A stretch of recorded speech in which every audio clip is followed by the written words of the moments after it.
Assalamualaikum warahmatullahi wabarakatuh. Selamat siang semuanya.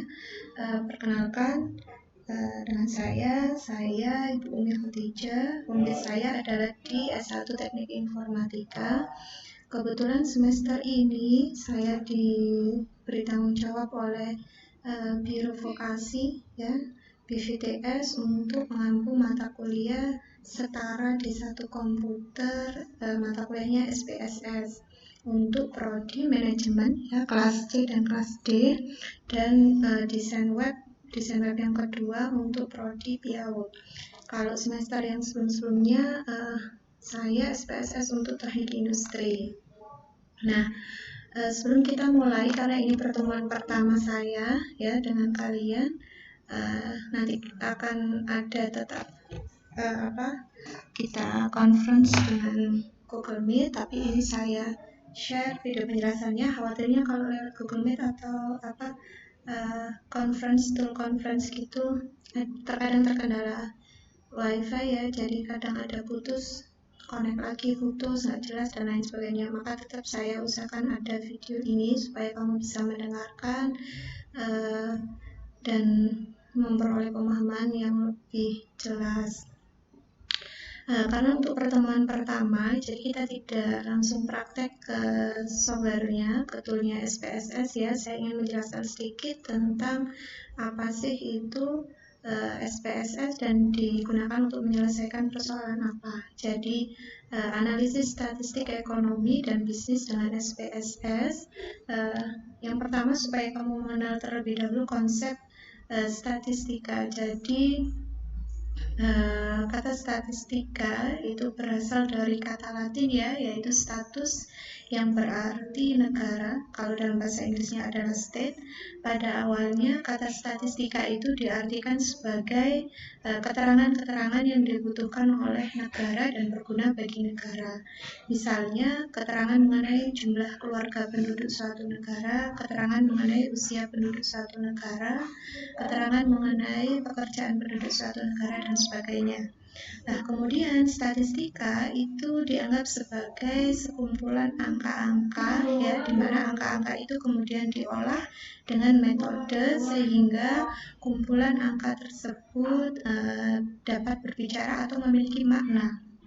Nah, dalam arti kumpulan angka tersebut disajikan dalam bentuk tabel atau diagram, yang selanjutnya kemudian dianalisa dan ditarik kesimpulan, di mana hal ini merupakan pengetahuan tersendiri ya, yang disebut dengan statistika. Jadi kesimpulannya, pengertian statistika itu apa? Statistika adalah ilmu pengetahuan yang berhubungan dengan cara-cara pengumpulan, penyajian, pengolahan data, analisis data, serta penarikan kesimpulan. Statistika dalam pengertian sebagai ilmu itu dibedakan menjadi dua ya, statistika deskriptif dan statistika inferensial atau induktif. Statistika deskriptif itu bertujuan untuk mendeskripsikan atau memberi gambaran objek yang diteliti sebagaimana adanya tanpa menarik kesimpulan atau melakukan generalisasi. Dalam statistika deskriptif ini dikemukakan cara-cara penyajian datanya dalam bentuk tabel maupun diagram, serta adanya penentuan rata-rata atau mean, kemudian modus, nilai atau data yang paling sering muncul, kemudian median, rentang, serta simpangan baku ya. Kalau kamu ada di semester pertama ya, biasanya dapat mata kuliah statistika. Istilah-istilah itu mungkin sudah tidak asing di pendengaran kalian. Kemudian yang kedua, selain statistika deskriptif, adalah statistika inferensial atau induktif. Jadi kalau statistika inferensial, dia mempunyai tujuan untuk penarikan kesimpulan. Sebelum menarik kesimpulan, dilakukan satu hipotesa atau hipotesis ya, dugaan sementara yang dapat diperoleh dari statistika deskriptif. Nah, aplikasi komputer statistika. Jadi untuk menyelesaikan persoalan-persoalan statistika tadi, maka ada tools atau software atau aplikasi yang digunakan ya, yaitu salah satunya adalah SPSS yang nanti akan kita pelajari selama 1 semester ini ya. Nah, SPSS itu apa? Jadi SPSS itu adalah sebuah program komputer yang digunakan untuk membuat analisis statistika. SPSS atau kepanjangan dari Statistical Package for the Social Science atau paket statistik untuk ilmu sosial. Ini versi pertamanya. Jadi tool atau software itu kan ada beberapa versi ya. Setiap tahun, setiap itu berapa tahun sekali biasanya ada upgrade versi terbarunya. Nah, versi pertama itu dirilis pada tahun 1968. Jadi SPSS ini diciptakan oleh Norman Ney, dia seorang lulusan Fakultas Ilmu Politik dari Stanford University ya, yang sekarang beliaunya menjadi seorang profesor peneliti Fakultas Ilmu Politik di Stanford dan seorang profesor emeritus ilmu politik di University of Chicago. Jadi penemu SPSS pertama kali itu ini adalah dua orang ini. Karena background, kalau kamu lihat dari backgroundnya adalah dia seorang sosial politik ya, maka tadi tujuannya awalnya adalah tool ini, software ini diciptakan, dikembangkan adalah untuk menyelesaikan persoalan-persoalan sosial. Nah, tadi semula hanya digunakan untuk ilmu sosial saja, tetapi seiring berkembangnya zaman, waktu ya, kemudian adanya perkembangan riset, juga penelitian-penelitian gitu ya, maka SPSS ini digunakan untuk berbagai disiplin ilmu sehingga ada perubahan terkait kepanjangan tadi ya menjadi Statistical Product and Service Solution SPSS. Di mana memang digunakan oleh para researcher ya, para peneliti ya pada umumnya, apakah itu peneliti pasar ya terkait misalnya mau melakukan riset terkait marketing ya, peneliti pasar seperti apa, peneliti kesehatan di bidang kesehatan, perusahaan yang melakukan survei sebelum dia meluncurkan produk tertentu terkait survei produk itu apakah sudah layak untuk di-go public, apakah terkait survei kepuasan pelanggannya di perusahaan tertentu dan lain sebagainya, serta di beberapa pemerintahan, survei kependudukan dan lain sebagainya. Dan tentunya para peneliti di bidang akademik atau pendidikan seperti kita, kalian nanti pada saat penelitian S1 skripsi ya, serta berbagai instansi atau institusi-institusi yang lain. Sehingga SPSS ini dianggap sebagai salah satu tool atau aplikasi komputer yang bisa digunakan ya sebagai alat untuk menyelesaikan analisis statistik, manajemen data, seleksi kasus, misalnya pembuatan data turunan, dokumentasi data, kamus metadata ya dan lain sebagainya. Nah, statistik yang termasuk software dasar SPSS itu ada beberapa. Yang pertama statistik deskriptif. Ya, statistik deskriptif itu nanti ada perhitungan tabulasi silang, frekuensi, deskripsi, penelusuran, statistik deskripsi rasio, dan lain sebagainya. Kemudian ada statistik bivariat. Jadi statistik bivariat itu menggunakan rata-rata, kemudian t-test, ada uji ANOVA, biasanya kemudian ada korelasi, bivariat, parsial, atau jarak, serta non-parametric test. Serta prediksi hasil numerik ya, jadi dalam bentuk regresi linier berganda, dan lain sebagainya. Dan prediksi untuk mengidentifikasi kelompok. Jadi misalnya analisis faktor, analisis cluster, two-step, K-means, hierarki, dan lain sebagainya, serta diskriminan. Nah, kalau ya di informatika biasanya ada metode K-means. Nah, ini juga salah satu metode yang penyelesaiannya dengan ini tadi yaitu prediksi, untuk memprediksi. Kemudian apa saja yang ada di SPSS fasilitasnya? Jadi SPSS itu dapat membaca berbagai jenis data atau memasukkan data secara langsung ke dalam SPSS Data Editor. Ya, bagaimanapun struktur dari file data mentahnya, maka data dalam data editor SPSS itu harus dibentuk dalam bentuk baris dan kolom. Barisnya adalah case-nya, kolomnya adalah variabel. Case berisi informasi untuk satu unit analisis, sedangkan variabel adalah informasi yang dikumpulkan dari masing-masing kasus. Hasil-hasil analisis muncul dalam SPSS Output Navigator. Kebanyakan prosedur based system itu menghasilkan pivot table, di mana kita bisa memperbaiki tampilan dari keluaran yang diberikan oleh SPSS. Nah, bagaimana untuk memperbaiki luaran atau output dari SPSS itu, Bu? Maka kita dapat memperbaiki output sesuai dengan kebutuhan yang kita harapkan. Nanti ya, kalau kita sudah praktek, kita mulai. Apa saja fasilitas yang ada di SPSS? Beberapa fasilitas yang ada di SPSS ada yang namanya menu data editor. Jadi data editor ini merupakan jendela untuk pengolahan data. Data editor itu dirancang sedemikian rupa seperti pada aplikasi-aplikasi spreadsheet ya, untuk mendefinisikan, memasukkan, mengedit, dan menampilkan data. Jadi tampilannya data editor itu seperti Microsoft Office Excel ya, ada beberapa atau ya terdiri dari beberapa sheet gitu ya yang bisa diinputkan untuk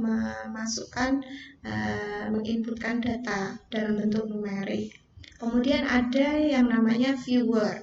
Viewer ini mempermudah pemakai atau user ya, pengguna tool SPSS ini untuk melihat hasil pemrosesan data yang diolah tadi, kemudian untuk menunjukkan atau menghilangkan bagian-bagian tertentu dari output, serta memudahkan distribusi hasil pengolahan dari SPSS ke aplikasi-aplikasi yang lain. Kemudian ada multidimensional pivot table. Jadi hasil pengolahan data akan ditunjukkan dengan multidimensional pivot table. Pemakai dapat melakukan eksplorasi terhadap tabel dengan pengaturan baris, kolom, serta layer.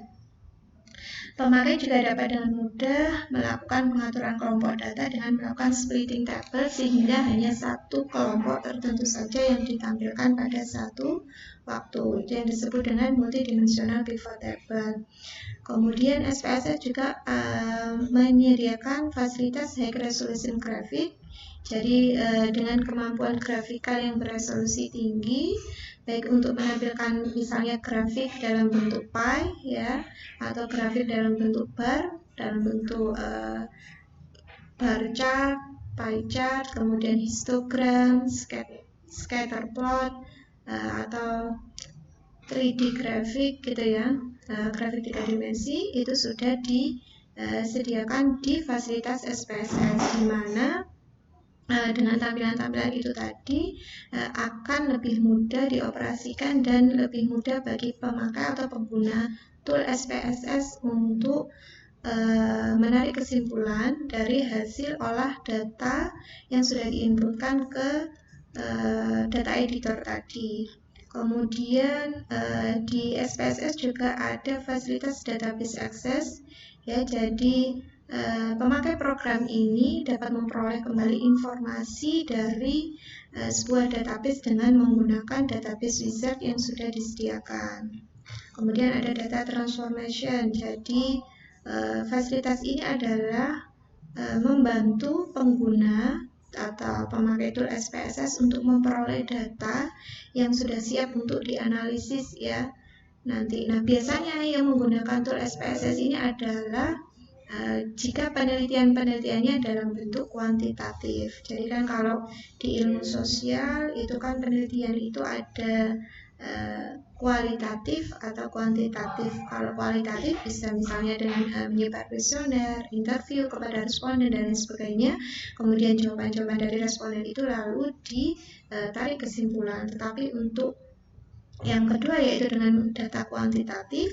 Nah, hasil dari kuesioner atau hasil dari menyebar angket tadi itu bisa diolah menjadi ditransformasi ke dalam bentuk data numerik, kemudian dimasukkan ke salah satu tool ya pengolah data, misalnya dengan SPSS, sehingga nanti bisa ditampilkan hasilnya seperti apa. Nah, pada data transformasi ini pemakai atau pengguna tool SPSS dapat dengan mudah melakukan subset data, kemudian mengkombinasikan kategori, menambahkan aggregate, merge, split, dan lain sebagainya ya.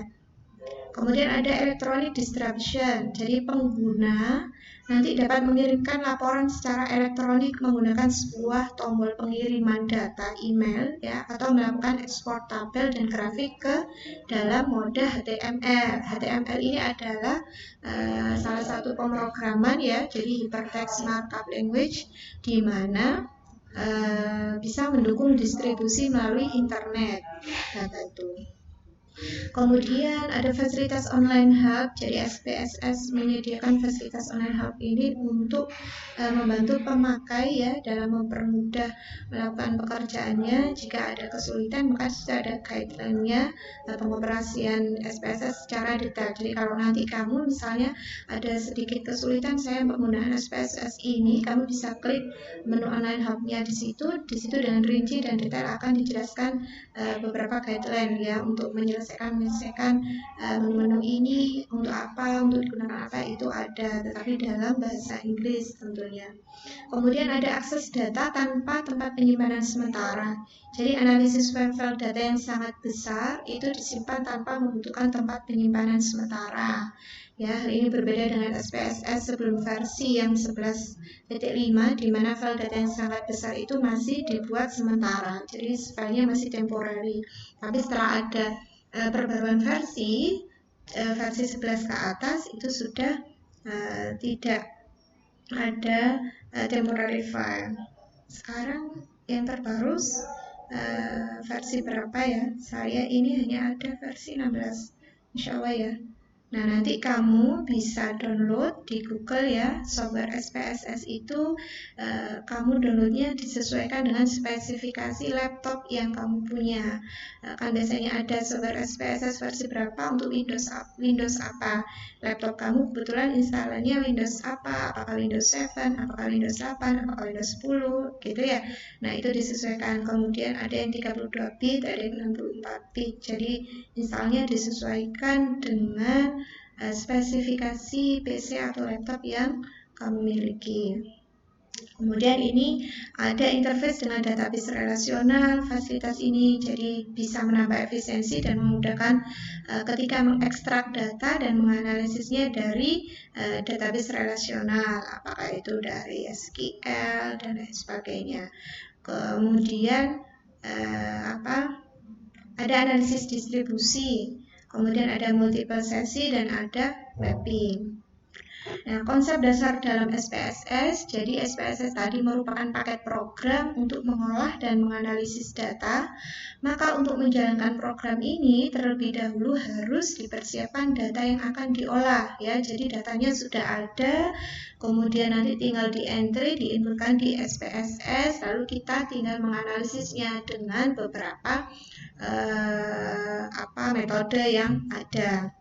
Nah, untuk bisa dimengerti ya oleh prosesor pada SPSS for Windows, maka data itu harus memiliki struktur yang jelas, memiliki format yang lengkap, yang detail, dan ada jenis tertentu. Jadi setelah memahami konsep data dan konsep Windows dalam SPSS ini ya, konsep Windows. Setelah memahami konsep data dan konsep Windows dalam SPSS for Windows, yang perlu diperhatikan lagi oleh teman-teman adalah pemilihan prosedur yang sesuai dengan kasus yang akan dihadapi. Jadi kesalahan dalam memilih prosedur tentunya akan mengakibatkan hasil analisis yang diperoleh juga tidak sesuai. Jadi harus pandai-pandai menganalisa datanya terlebih dahulu. Data yang kita miliki itu seperti apa, tipe datanya, kemudian ini bisa diselesaikan dengan prosedur metode yang bagaimana, lalu nanti kita tinggal entry ke SPSS. Nah, struktur data yang dimaksud di sini adalah data yang akan diolah harus dalam bentuk baris dan kolom. Ya, tiap baris data itu dinamakan case, kasus, dan tiap kolom data mempunyai heading yang dinamakan variabel. Sebagai contoh, coba kamu perhatikan tabel ini ya. Jadi di sini adalah daftar nama siswa atau mahasiswa Universitas Muhammadiyah Gresik. Jadi ini nama mahasiswa aplikasi komputer untuk Universitas Muhammadiyah Gresik misalnya. Ada beberapa nama di sini, ada datanya ada 5 nama, jenis kelamin, alamat lahir. Di sini nama, jenis kelamin, alamat, dan lahir ini adalah variabelnya ya. Nanti tadi kalau di SPSS itu datanya, struktur datanya harus dalam bentuk baris dan kolom. Nah, kalau dari tabel di atas tadi itu menunjukkan list daftar data yang terdiri dari 4 variabel. Ya, 4 variabel. Variabel pertama nama, variabel kedua jenis kelamin, variabel ketiga alamat, variabel keempat tanggal lahir. Kemudian ada 5 case. Case itu adalah kasusnya, datanya. Ada Indra Gunawan, ada Dwi Wahyuni, ada Andi Setiono, ada Ambarsari, dan ada Heni Andika Purwati. Nah, misalkan variabel-variabel tersebut diberi nama, jenis kelamin, alamat, dan lahir, maka nama alamat tadi harus kita beri tipenya, tipe datanya. Nama itu kan biasanya identik dengan karakter, maka tipe datanya misalnya string. Kemudian jenis kelamin itu gender ya, maka tipenya juga string, kan laki-laki dan perempuan. Tidak dalam bentuk angka. Kalau angka misalnya numerik. Kemudian alamat, lahir itu dalam bentuk date karena nanti yang diinputkan itu adalah tanggal. Nah, seperti itu. Kemudian ada istilah missing value juga di dalam SPSS itu, atau nilai yang hilang, data yang missing value ya. Jadi missing value atau nilai yang hilang adalah istilah yang digunakan oleh SPSS untuk mendeklarasikan data yang hilang atau tidak lengkap. Hal ini perlu diperhatikan karena data yang hilang akan sangat berpengaruh pada hasil pengolahan maupun analisis dari keseluruhan data. Seringkali yang kita jumpai adalah ketidaklengkapan pada saat pengumpulan data. Jadi pada saat misalnya kamu menyebar kuesioner atau melakukan menyebar angket gitu ya. Nah, misalnya di situ kamu dapatkan data penduduk, data misalnya kamu menyebar kuesioner kepada responden yang ada di Pasar Kebomas misalnya. Nah, di Pasar Kebomas itu misalnya terdaftarnya adalah jumlah pedagangnya di situ, yang Bukalapak di situ ada 50 misalnya. Lalu yang setelah kamu nyebar angket ternyata ada 3 pedagang yang tidak membuka lapak gitu ya.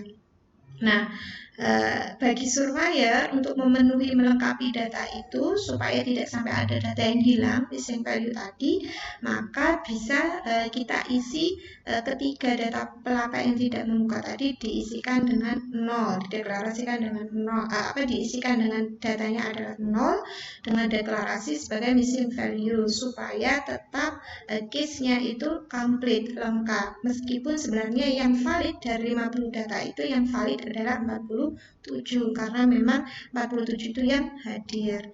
Nah, itu disebut missing value. Ada 2 jenis missing value yang dikenal oleh SPSS. Yang pertama adalah user missing value, yang kedua system missing value. Kalau user missing value adalah missing value yang dinilai yang nilainya ditentukan oleh user atau pengguna, pemakai tool SPSS itu. Seperti misalnya pada pendataan harga beras, ditentukan harganya 0 sebagai missing value. Yang kedua, sistem missing value adalah missing value yang ditentukan secara otomatis oleh softwarenya, oleh tool SPSS-nya. Nah, biasanya ini adalah bila mana dijumpai misalnya harga yang ilegal, tidak sah, seperti didapatinya karakter alfabetik pada variabel numerik atau perhitungan yang menghasilkan nilai yang tak terdefinisikan pada perintah transformasi data seperti pembagian dengan 0. Nah, itu sekilas tentang konsep statistik pada tool SPSS. Lalu bagaimana cara menginstal SPSS? Maka kalau kamu punya CD drivernya SPSS, kamu tinggal memasukkan ke laptop atau PC kamu itu ya, masukkan CD installernya, nanti tinggal diikuti. Tetapi kalau tidak ada, kamu bisa download dulu di Google ya, kamu download software SPSS gitu, nanti akan masuk ke misalnya Softonic atau yang lain itu, sebuah portal untuk download software. Lalu tinggal diikuti langkah-langkahnya. Kalau dengan CD tadi setelah dimasukkan CD installer, maka bisa diklik icon setup ya, karena kita mau setting setup, lalu pilih next, kemudian pilih single user seperti ini, lalu klik next. Nah, lalu pilih I accept the term, itu artinya kamu sudah melakukan persetujuan, menyetujui aturan yang diberikan oleh si pengembang software ini. Jadi kamu menerima aturan persetujuan lisensi itu tadi, pilih next, lalu kamu isikan username dan organisasi kamu tempat kerja, bisa nama kamu, kemudian organisasinya misalnya OMG, lalu next. Nah, kemudian kamu pilih tempat penyimpanannya. Nanti ini biasanya kan diinstal di driver atau directory C, di directory C, kemudian kamu buka foldernya apa ya, kemudian diklik next sampai proses ini terlihat proses instalasi ya, sampai selesai. Lalu kamu pilih ini uncheck pada tulisan click here to register, lalu klik jika masih muncul. Nah, ini kalau kamu punya lisensinya, tapi kalau nggak punya kamu pilih cancel. Nah, lalu kalau muncul seperti ini nanti, are you sure you want to cancel the license authorization wizard? Kamu pilih yes, ya. Setelah itu kamu buka folder tadi, tempat penyimpanannya kan kamu taruh di mana? Apakah misalnya C di folder SPSS gitu ya. Lalu kalau sudah, nah file-file ini kamu copy ya, ada file ini ada 1, 2, 3, 4, 5 file ini kamu copy seluruhnya, lalu tinggal pastikan dalam program tadi memang sudah terinstal ya. Kalau sudah kamu copy, kamu pindahkan replace. Nah, pilih continue ini. Nah, setelah itu akan terbuka otomatis jendela tool SPSS. Tampilannya seperti ini. Tadi yang saya bilang dia seperti spreadsheet pada umumnya, seperti kalau kamu membuka Microsoft Office Excel ya. Jadi dia terdiri dari di sini adalah title bar, lalu di sini toolbar, kemudian ini adalah data editor. Nah, di data editor inilah tempat kita memasukkan data, menginput, mengentrikan data dari hasil penelitian kita. Di mana di sini kan biasanya defaultnya adalah variable. Makanya tadi data yang mau kita inputkan ke SPSS harus sudah siap dalam arti data itu sudah dalam bentuk M baris dan N kolom ya. Kolom itu menunjukkan variabel, baris itu menunjukkan case, kasus atau datanya yang kita peroleh dari responden atau informan ya, setelah kita menyebar kuesioner dan lain sebagainya. Kemudian yang di sini nanti terbuka dua, ini ada dua ya, ini adalah namanya data view variable. Jadi ini data view variable kamu untuk memasukkan input data.